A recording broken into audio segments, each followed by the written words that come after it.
The greatest, most successful corporations understand the power of mission, and they use it, and values, they live them.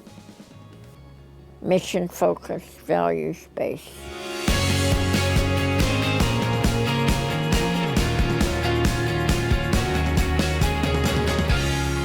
To say that it's an honor to be here would be a massive understatement. So thank you very much on the day before Thanksgiving for giving us some time. I'm curious as we get going, an estimate. How many interviews on leadership have you done during your career? Perfect answer. I have no idea how many interviews on leadership.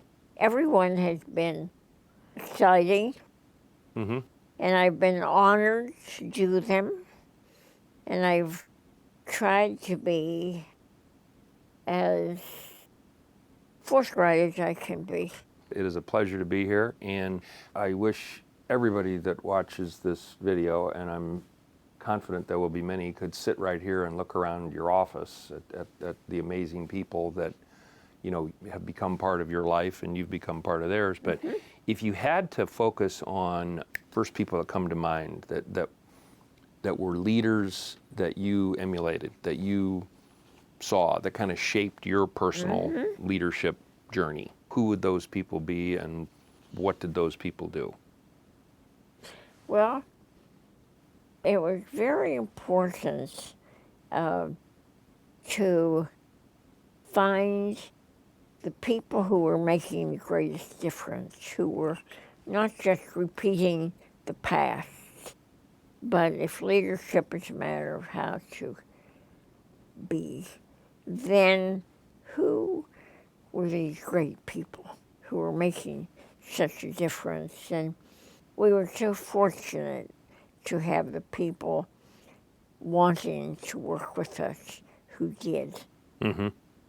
I met Peter Drucker in 1980, and he was so inspiring, and he was our best friend and most generous provider and did all kinds of marvelous things for us.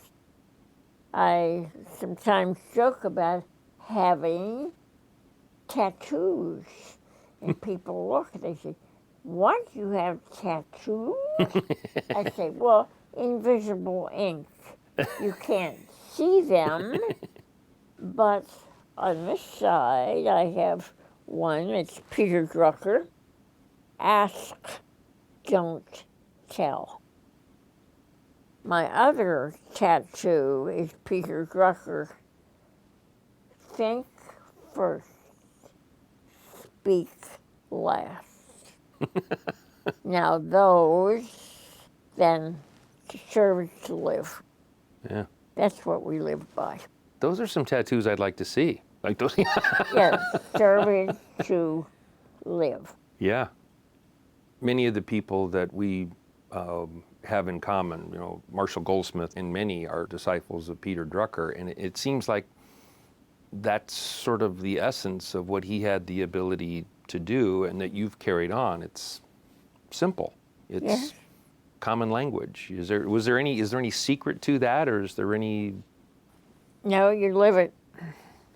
And whether you're the president of a Girl Scout council or later you find yourself in New York and you are the CEO of the largest organization for girls and women in the whole world, doesn't matter.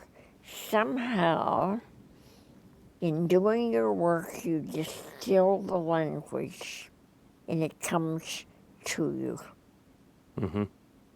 And then you keep testing it. Over and over and over. Yes, and you have a plan of work. And once you have the mission you are passionate about, it doesn't mean you relax and say, well, we'll never have to worry about this. No. Every couple of years, we revisit the mission. Are we still passionate? Does it still say in a few words our reason for being, our purpose? Are we mission focused, values based, and demographics driven? Yeah. And then we look at it as a community. Where can we make the greatest contribution? Who do we bring in? It's very exciting Oh, yeah. to build from mission on. And mission is solely, why do we do what we do? For the Girl Scouts, to help each girl reach her own highest potential. Ours today, our foundation, the institute, what we hope to do is help leaders of today. We hope they will move into the community and make leadership a way to reach all of our people. Mm-hmm. Is leadership, is it different in a volunteer nonprofit, from your experience, volunteer nonprofit setting, than it is in many of the organizations that are in the buildings that surround your beautiful office here, that are, they have boards, they have stockholders, they have a bottom line? Is it a, Well, how is it similar, how is it I've different? found the greatest, most successful corporations understand the power of mission, and they use it. Mm-hmm. And values, they live them. Mm-hmm. Mission focused, values based. And so, short, powerful, compelling. Mm-hmm. And once you get the mission Mission solely, why do we do what we do? and everything that you do should be connected. You test it. And the mission, you don't say, well, for the next 20 years, we don't have to worry. No, we keep testing the mission. And we may find after a couple of years, we need to distill it. We need to take this out and bring this in. There's something very urgent about the change. So the mission is always, we're passionate about it. Why do we do what we do?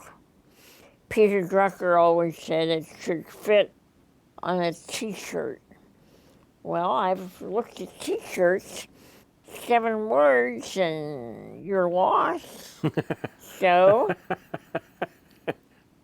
there you are. Very, very simple. Was there anything intentional or that you ever instituted to build leaders, to help them develop, to help them grow, to, how do you go about the whole idea of nurturing or developing leaders within an organization or within a family? Well, the mission tells us what we're going to do to help each girl reach her own highest potential. Mm-hmm. And that means we give the best possible training to our leaders. And when I was with the Girl Scouts, it seemed only reasonable to talk to Dr. Reggie Hertzlinger of Harvard Business School about developing a 5-day seminar at Harvard Business School for the Girl Scout community leaders. Mm-hmm. And so, mission focused. Why solely? Why do we do what we do? Not what or how or who. Mm-hmm. And when Peter says it should fit on a t-shirt, that is the most wonderful little lesson that you keep right here. Honestly, I can't figure out if you took more from Peter Drucker or he took more from you. As he talks about the importance of your mission and how you establish it, when you first met him, had you already established the vision of the Girl Scouts, or did he? We had a very powerful mission Yes. Mm-hmm. And Peter loved the fact that we were mission focused and had this short, powerful mission statement, and it did fit on a t-shirt. And he liked the fact that the values flowed through everything, and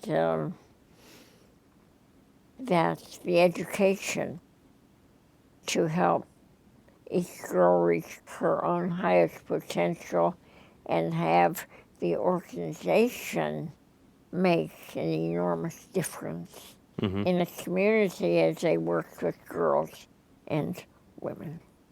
If I infer here, the whole idea of a leader is, given the mission and given your discussion, it's a very personalized thing that emanates from the follower. If I'm going to help you be the best you can be and realize your full potential, it's really a custom approach Well, you have for each. remarkable learning opportunities, and all of your materials you keep examining and celebrating. And if we say, well, this was fine for last year and the year before, but I think we've gone beyond there. Thank you, goodbye, and every 3 years, a very big organization-wide review. But along the way, in those 3 years, we keep testing. Mm-hmm. We always have to be highly contemporary. So there's a Yes. formal measurement. Yes. Yeah. Are we Yes. still Yes. attracting? Are we still relevant? All those things. Our statement of purpose Uh-huh. and essential qualities. Are we giving the right training, the most contemporary, exciting training to our leaders? Not just one time, okay, you're trained. No, continuing education of all of our leaders at every level. Yeah. Learning, growing, it's all part of the excitement. It's not a static thing. It just Never. It keeps, Never. All four of us are going to go do something good because we've been in the 5 room of with us. you. I hope we don't say goodbye. I hope we stay together. Well, we will. Again, on behalf of everybody at the Center for Leadership Studies and Marshall Goldsmith, our good friend, it is a pleasure to be here, and thank you very much.